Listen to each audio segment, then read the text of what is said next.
પોરબંદરમાં ઉદ્યોગનગર ફાટક રેલવે બંધ કરી દેવામાં આવતા સ્થાનિકોમાં ભારે રોષ જોવા મળી રહ્યો છે। સતત ત્રીજી વખત સ્થાનિકો રસ્તા પર ઉતરી આવ્યા।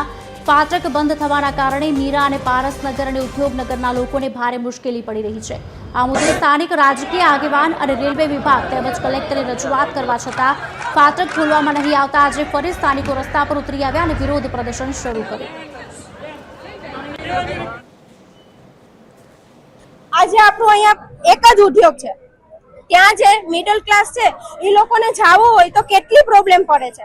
તમે જરાક એ તો વિચારો, અમારું બધું નરસણ ટેકરી જ છે, અમારા માટે જે છે એ નરસણ ટેકરી છે। અમારે જવું હોય તો શું આ પુલ ફરીને જવાનું 2.5 કિલોમીટરનું, અને બધા કહે છે કે 1/2 કિલોમીટરનો ફરક છે। 1/2 કિલોમીટરનો ફરક નથી, તમે આવી જોઈ જાવ કે કેટલા મીટરનો ફરક છે, બરાબર? 2.5 કિલોમીટરનો ફરક પડે છે। આવી રીતે 4 કિલોમીટર જાય, આવી રીતે અમારે ચાર વખત અવર જવર થાય છે।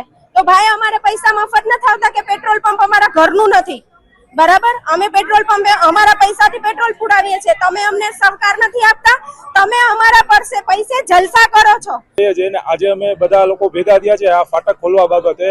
આજે ફાટક બંધ કરી દીધો છે કોઈને પૂછ્યા વગર, અને જે રસ્તો બીજો આપ્યો છે વૈકલ્પિક રસ્તો, એમાં જે પાણીનો વેણ માટેનો રસ્તો છે તો એ રસ્તા ઉપર એ પાણીના વેણ ઉપર કોઈ દી રસ્તો થાય જ નહીં। અને આ જે રસ્તો આપ્યો છે અમને અમારી આખી સોસાયટીને કોઈને મંજૂર નથી, તો વહેલાસર આ ફાટક ખોલી આપો એવી અમારી નમ્ર અરજ છે। ને જો આ 5 દિવસ પછી જો ફાટક નહીં ખોલવામાં આવે તો અમે આનાથી ઉગ્ર આંદોલન કરશું ને રેલ રોકો આંદોલન કરશું।